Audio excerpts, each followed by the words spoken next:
Os grandes vazamentos de dados expuseram informações pessoais de milhões de brasileiros e reacenderam debates sobre a segurança no ambiente digital. O que podemos fazer para nos proteger? A lei é eficiente? Sou a favor. Não sei. Depende. Sou contra. Opinião. Você soube se os seus dados pessoais foram vazados? Não. Não. Até agora que eu saiba, não. Sim. Não fiquei sabendo, não. Eu vi pelo jornal. Como é que a senhora faz para se proteger, para não vazar algum documento seu nas redes sociais? Eu tento evitar o máximo possível de estar dando meus documentos. Quando chega as mensagens de WhatsApp, assim, que eu vejo que não vem de fonte que eu conheço, aí eu deleto, apago, nem abro. Eu não procuro usar muito questão internet. Eu uso mais presencial mesmo, né? Cuido sempre para ver se o site tem aquele certificado. Evitar clicar em links que a gente não conhece, principalmente essas propagandas falsas do Facebook. Cada 6 meses eu troco minha senha, né? Eu pesquiso muito sobre se a página é segura ou não. Eu não faço essa certificação, eu faço em confiança mesmo. E sempre tem ligações no nosso celular que a gente tem que observar, né? Se é seguro ou não. Não abro qualquer tipo de e-mail. Não tiver a confiança, não passo, de maneira. Para conversar sobre vazamento de dados na internet, recebemos a advogada, especialista em direito digital, Nathalie Fragoso, e o professor de segurança da informação da SPM, Osmani de Arruda. Obrigado por estar aqui hoje com a gente. Esses vazamentos aí, difícil, né? Encontrar alguém que não tenha tido seus dados vazados. No entanto, nós chamou a atenção aí nesse giro pelas ruas, as pessoas, a maioria, diz assim, não sei se foi vazado ou não sei o que aconteceu. No entanto, deveríamos ter acesso a essa informação, doutora Nathalie? Eu acho que as manifestações me chamaram a atenção, inclusive, porque eu estava esperando uma maior alienação em relação ao assunto. Achei as pessoas até muito cautelosas, já sobre sabendo, o que fazer, né? Já sabendo mais ou menos como se prevenir ali. Mas, realmente, você fala uma coisa com que eu concordo. Ainda estamos engatinhando no desenvolvimento de uma cultura de proteção de dados. Ou seja, nós, como titulares de dados, ainda estamos aprendendo que direitos nós temos, que obrigações quem trata nossos dados tem. Os vazamentos foram coisas, enfim, de dimensões enormes, atingiram virtualmente todos os brasileiros e deveríamos todos estar cientes disso, inclusive para termos noção dos riscos, nos prevenirmos contra algumas condutas ilícitas e participarmos aí desse processo de demandar providência de quem é competente. Agora nós vimos ler as pessoas, muita gente dizendo que não sabe se aconteceu. E quando aconteceu, a gente se perguntava, será que eu devo ir atrás? Tinha o site que mostrava ali se o dado CPF tinha sido vazado e a gente com aquele receio, será que eu entro para saber? Ou será que é aí que eu posso acabar entrando numa fria? Professor. É mais ou menos por aí mesmo. Eu acho que começa assim da falta de cultura que a gente tem em relação ao zelo pelos dados, porque inclusive o pessoal não sabe mensurar o risco, como bem disse a doutora Nathalie. É verdade mesmo, o pessoal não sabe mensurar. Inclusive a gente, em alguns casos mais extremos, vê ataques por engenharia social, onde o pessoal coloca a gente na rua como se estivesse fazendo uma entrevista, coletando todos os dados da pessoa para depois mandar isso, aquilo lá. Ele nem sabe ao certo para que serve, mas ele sabe que ele vai ganhar uma caneta no final.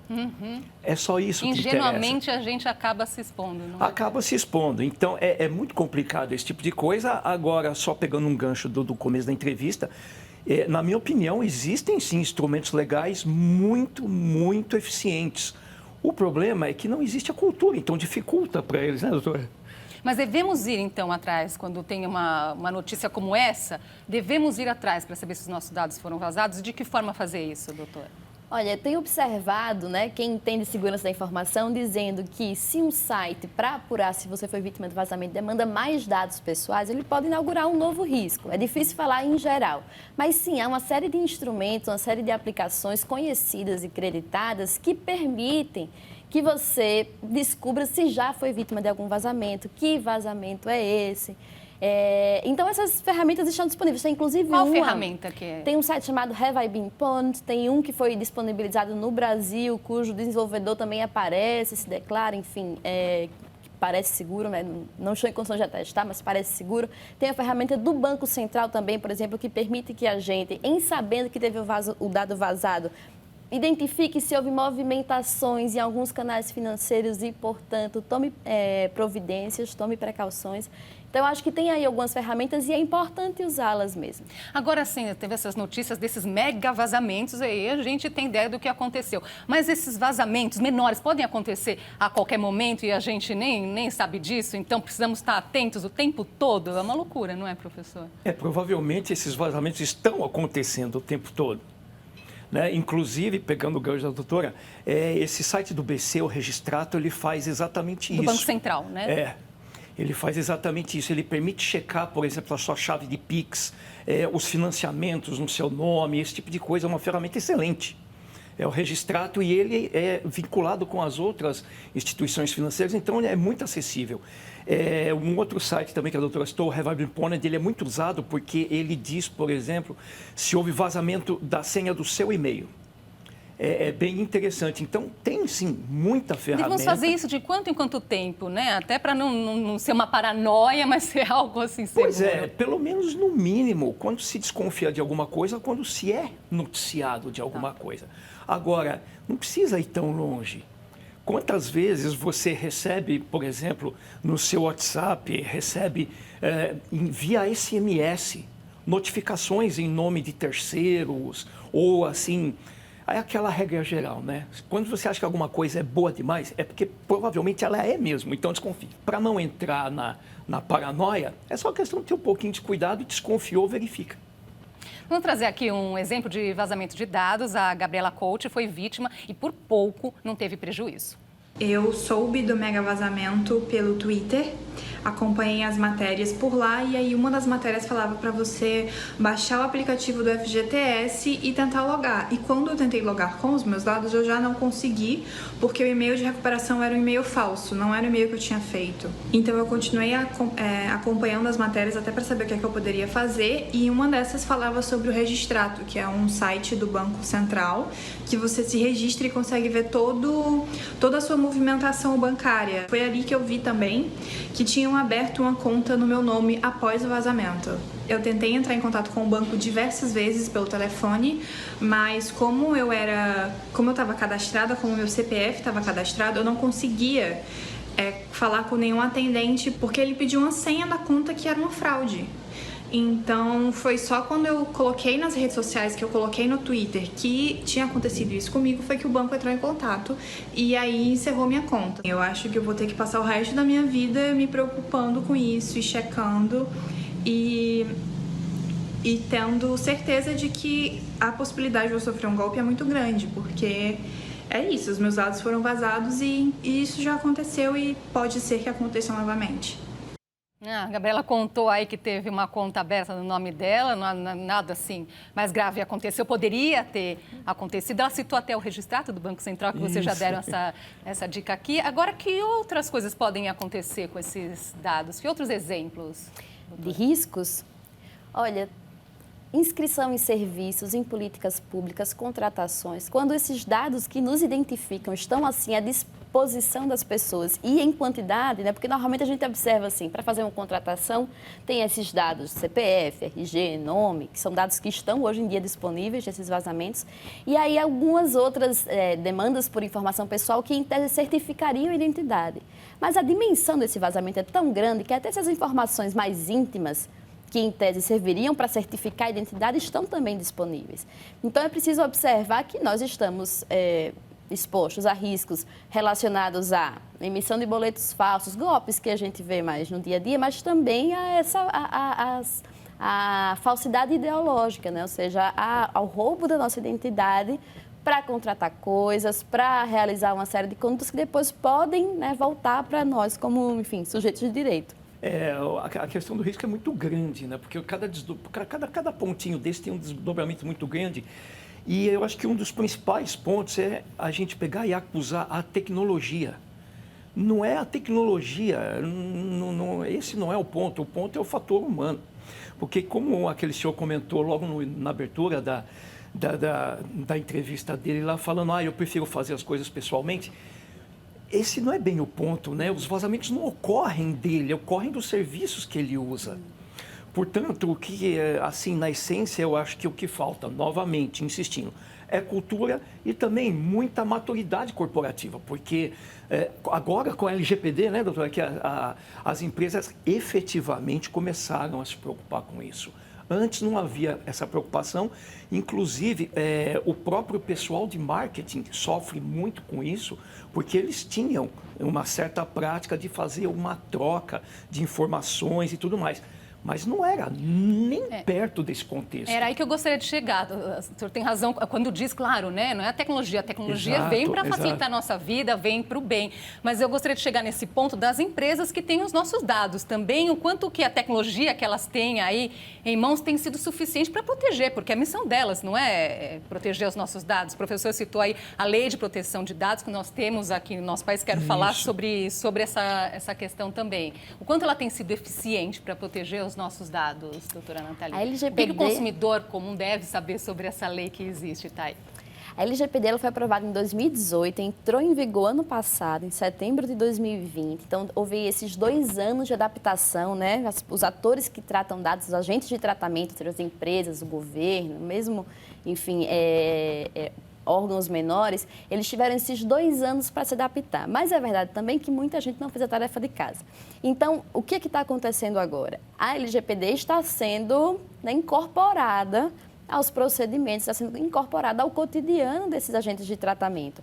Há uma figura absolutamente importante para que isso aconteça da melhor maneira possível é a Autoridade Nacional de Proteção de Dados, a ANPD, que também já foi criada, mas que está ainda começando a regulamentar as questões específicas, interpretar a lei em detalhe. Então, é preciso, nesse momento, que é um momento de consolidação e amadurecimento desse sistema de proteção de dados, também olhar para aquelas instituições que já existem, já estão em condições de disputar esses direitos, de defender esses interesses. Agora, a partir de agosto, as empresas poderão ser multadas, também, não é? Se acontecer algum tipo de problema. Será que é por isso, então, que por enquanto ainda não está funcionando muito bem? Porque a gente sabe que quando pesa no bolso, a situação muitas vezes muda, não é? A autoridade ela tem essa competência, né, para dar advertências, para formular recomendações e para multar. As multas realmente estão suspensas, né, não entraram em vigor ainda e só vão poder ser determinadas a partir de agosto. Mas há uma série de outras repercussões possíveis para quem trata dados de maneira irresponsável, certo? Se uma pessoa sofre um dano, ela pode reclamar esse dano da justiça. Há hoje uma série de organizações que trabalham e defendem direitos do consumidor e a proteção de dados é um direito do consumidor também. Então, já há esses canais, já há esses atores, as empresas, né, que estão sendo associadas aí aos vazamentos estão sendo investigadas e já podem sofrer repercussões, por mais que a multa especificamente pela autoridade ainda não esteja disponível entre elas. Agora, professor, falando sobre essa questão da tecnologia, sabemos aí que os hackers estão anos-luz, não é? A rapidez aí das ideias de roubo de dados e outros crimes virtuais. Mas e a tecnologia para nos proteger? Então, é sempre muito mais complicado defender do que atacar, né? Sempre muito mais. E ainda tem um segundo ponto, né? O ofensor, ele não tem regras para seguir. A gente tem. Então, é muito complicado nesse sentido, né? Agora, sim, tem mecanismos, tem tecnologias, tem tudo para poder se defender. O que falta, mais uma vez, é a questão da maturidade corporativa. E, assim, os processos, a implementação e desenvolvimento de processos de segurança é uma coisa que demora e é muito custoso. E agora, até extrapolando um pouquinho o que a doutora falou, independente das demandas, lembrando que cada cliente é uma demanda potencial, a empresa tem um problema até tão sério quanto, que é o desgaste da imagem corporativa dela. Ela vai perder participação de mercado, ela vai perder cliente. Então, ela está investindo cada vez mais, sim, só que a gente não pode pegar aquele portalzinho pequenininho, né, que a menina vende o brigadeiro dela e comparar com uma Amazon, né? Só que todos são iguais perante a lei, né, doutor? Então, é complicado a autoridade, né? O vazamento pode acontecer daquele portalzinho pequenininho. Pode acontecer de tudo, porque justamente existe uma interligação muito grande. Então, a partir aquele portalzinho pequenininho pode ser o ponto de entrada para uma base de dados maior, para outra, e por aí vai. Então, é complicado mesmo, tem que se ver o caso concreto, porque generalizando, a gente chega num ponto onde não dá para tratar os diferentes de forma igual. É complicado mesmo. Só aproveitar para retomar um pouquinho que a Gabriela, que teve os dados vazados, ela chamou a atenção dizendo assim, meus dados foram vazados, agora eu vou ter que prestar atenção o tempo todo, porque eu vou correr risco o tempo todo, doutora Nathalie. Olha, ela tem razão na preocupação, né? Porque uma coisa é uma senha que você descobre que foi vazada e tem a oportunidade de trocar. Outra coisa são dados como esses, que são dados que estão associados à pessoa, né? À titular de dados, dados que a identificam como cidadã, dados que dizem respeito à filiação, endereço, CPF, RG. Então, esses dados não são passíveis de alteração. Então, esse estado de alerta em que ela está realmente...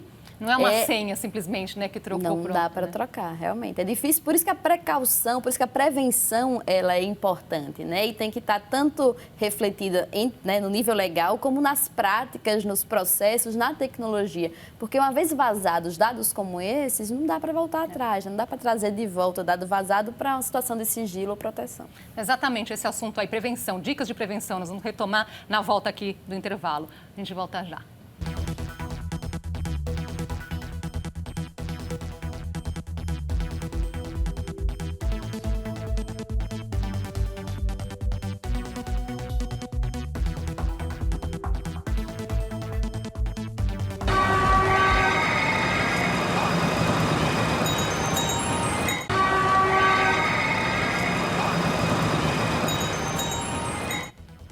Voltamos a conversar sobre vazamentos de dados na internet com a advogada especialista em direito digital, Nathalie Fragoso, e com o professor de segurança da informação da ESPM, Osmani de Arruda. Nós falamos aí no bloco anterior, não é, da gente, a nossa parte, como fazer a nossa parte, vamos falar mais sobre isso ainda. Mas e o outro lado, os criminosos, professor? É fácil chegar até eles? Olha, é fácil geralmente não. Possível, geralmente sim. Viável também geralmente não. Tá? Eles têm muitos e muitos artifícios que ajudam a anonimizar. Então, você algumas vezes tem algumas ferramentas, por exemplo, que te remete a algum endereço fora do país. Então, a menos que seja alguma coisa muito grande, muito específica, simplesmente não vale a pena você continuar investigando, continuando a ir atrás. Mas, assim, é bom deixar claro que essa anonimização pode ser quebrada. Só precisa ver se é viável. Viável em que sentido? Economicamente, isso custaria muito caro, né? Porque, por exemplo, quando eu chego até uma operadora, eu preciso de uma demanda judicial para que eu tenha os dados que eu preciso. Porque esses dados são, né, têm a privacidade garantida.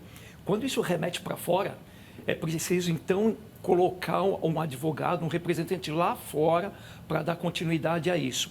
E essas ferramentas, elas conseguem ir despistando de forma que você nunca sabe exatamente onde eles estão. Possível, tecnicamente, teoricamente é, mas na prática se mostra, a grande maioria das vezes, inviável. E na questão da punição, doutora Nathalie, que nós falamos no bloco anterior das empresas que têm que cuidar dos nossos dados, do contrário, vão acontecer multas, não é? Vão ser aplicadas multas, e a punição para os criminosos? Olha, depende de quem que a gente está falando, né? Cada conduta tem uma punição específica. Então, se a gente está falando de alguém que usa parte desses dados para, enfim, né, cometer delito de falsidade ideológica, a punição é uma.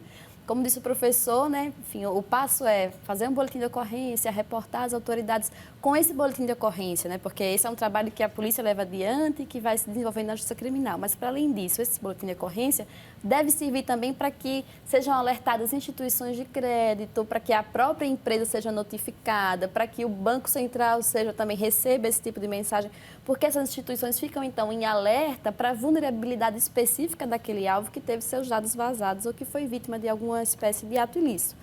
Então, é um pouco esse o caminho, né? A justiça criminal, ela caminha no seu próprio ritmo, porque tem investigação, tem acesso a dados, tem o julgamento com direito à defesa de quem quer que seja, depois da identificação, mas, para além disso, tem essas providências que podem ser tomadas no sentido de evitar os danos patrimoniais ou de outra natureza que podem estar associados a esses vazamentos. Em termos da segurança dos nossos dados, da informação, dá para fazer uma comparação em relação ao nosso país e outros países, professor? Não consigo fazer muito objetiva, mas a gente partindo do princípio que a maioria, por exemplo, dos europeus, eles são muito mais fechados do que a gente, eles são muito mais cuidadosos do que a gente, eles já têm muito mais maturidade, muito mais processo nesse sentido, inclusive A grande maioria desses vazamentos ocorre por falta de anonimização dos dados. O pessoal manipula o dado real e não um dado anonimizado. E isso já é uma cultura que existia lá fora há bem mais tempo. Então, de uma maneira geral, a gente está aprendendo, está evoluindo, mas eles certamente estão bem à frente, né? E na questão das leis? A nossa lei comparada com as deles, a nossa é uma boa lei? A nossa é uma boa lei. A LGPD é fruto de muitos anos de debate, de participação da sociedade civil, de acadêmicos. Então, ela é uma lei que espelha, de certa maneira, né, tem muitas semelhanças com o regulamento europeu, a GDPR. Então, a lei é boa. A lei precisa, no entanto, se ancorar no contexto, ou seja, ser implementada de maneira eficaz pelas autoridades, precisa ser aprendida pela população, né, na coisa da cultura da proteção de dados, precisa ser respeitada pelas empresas, porque o que a lei garante é, por um lado, uma orientação, certo? Segurança jurídica, todo mundo tem que saber o que é para fazer, o que pode, o que não pode, que direito eu tenho como titular e que obrigação tem os agentes de tratamento, né, como agente de tratamento. Mas, para além disso, né, a lei ela tem ela vem depois, né, se manifesta quando alguém faz alguma coisa errada, enfim, tem as recomendações e depois tem as punições. É importante, no entanto, que isso seja absorvido, né, que a gente veja essas alterações que a lei coloca nas práticas das empresas, que a gente veja os softwares sendo desenvolvidos já com essas precauções, que a gente veja medidas de prevenção sendo aplicadas, implementadas. Falar de prevenção agora, mas antes disso, vamos trazer mais uma opinião para a nossa conversa. O advogado do IDEC, o Instituto Brasileiro de Defesa do Consumidor, dá algumas dicas sobre como podemos nos proteger. A dica para o consumidor é redobrar os cuidados, porque o vazamento de dados foi massivo. Então é necessário que o consumidor tenha maior precaução com relação aos pagamentos feitos online, a e-mails que são recebidos de remetentes desconhecidos, boletos que vêm nos e-mails, enfim. O consumidor também pode aumentar a segurança das suas senhas, que sejam mais fortes e que seja mais difícil de fazer algum tipo de fraude. O consumidor precisa ficar extremamente atento, né? Seja com mensagens do WhatsApp, de pessoas desconhecidas, ou até mesmo de pessoas conhecidas que vêm pedir dinheiro, que vêm pedir algum tipo de depósito. É necessário sempre verificar se é de fato aquela pessoa que está pedindo. E se o consumidor teve certeza que seus dados vazaram, é necessário que ele tenha mais precaução ainda. Então é necessário que ele faça o boletim de ocorrência e, se ele tiver algum problema, ele identifique o problema junto aos órgãos de defesa do consumidor, ao PROCON e junto à defensoria do seu município. Professor, o que mais está em nossas mãos nessa questão da proteção? Bom, eu acho que é essencial essa questão de você estar sempre monitorando. Afinal das contas, você está sempre monitorando o seu saldo. Então, por que não monitorar também o que eventualmente, né, vão colocar na sua conta sem você saber? E aí é que está, né? Ciente disso, justamente, cuidado com essa questão de redes sociais, não fale o que não precisa, não dê dica, porque especialmente rede social é usado também muito, por exemplo, para sequestro relâmpago, esse tipo de coisa. Então, acho que acima de tudo é questão de conscientização mesmo. O resto, não adianta falar de tecnologia, disso, daquilo. É questão de conscientização, de ficar atento. Chegou a mensagem, leia, não clique no link, não vá, especialmente, eles são muito bons nesse tipo de coisa, mandar e-mails com o brasão da PF, com o brasão da Receita. Não caia nisso. Isso é óbvio. Isso é óbvio demais. Só que uma coisa, isso é muito, muito bem feito. Sabe, a gente já conhece até pessoal da área, pessoal experiente, que chegou a cair. Ou seja, é todo mundo humano. Erro acontece, só não vamos persistir. E agora, nessa questão, né, CPF, a gente vai em qualquer lugar, hoje pede o nosso CPF. Em que situação, doutora Nathalie, não é necessário dar? Não somos obrigados a dar todos os dados o tempo todo, não é? Não somos obrigados a dar nossos dados o tempo todo. Isso é muito importante de repetir mesmo. Ou seja, para uma compra à vista numa loja, você não precisa dar esse tipo de dado, embora todo mundo peça, embora seja difícil hoje em dia fazer uma compra sem dar. Isso que o professor falou é importante que todo mundo aprenda, né? O que está nas nossas mãos como indivíduos é tomar medidas de segurança como senha forte, né? Não clicar link malicioso, abrir arquivo malicioso, mas, por outro lado, reduzir a quantidade de informação que a gente dá ao necessário. Então, tem muita informação que é necessária. Para abrir uma conta no banco, eu preciso certificar minha identidade, por exemplo. É, inclusive, né, um requisito de segurança. Mas será que para toda compra à vista na farmácia eu preciso dar o CPF? Será que isso não me expõe a uma perfilização indevida que pode alterar ali a forma como eu sou cobrada no meu plano de saúde, em outras instâncias? Então, menos é mais. Quando a gente está falando de dados, isso é inclusive um princípio de segurança da informação, que é esse de minimizar a quantidade de dado tratado e, no nosso caso, oferecido. Precisamos mudar nosso comportamento, não é? Obrigada, então, pela conversa hoje, pela aula de hoje aqui. Até uma próxima. Agradeço. Professora doutora Nathalie. Obrigada. E a Opinião fica por aqui. Nossos programas estão no YouTube. Faça sua inscrição em nosso canal. E você também pode acompanhar o podcast do Opinião nas principais plataformas de áudio. Obrigada pela sua companhia. Até a próxima quinta-feira.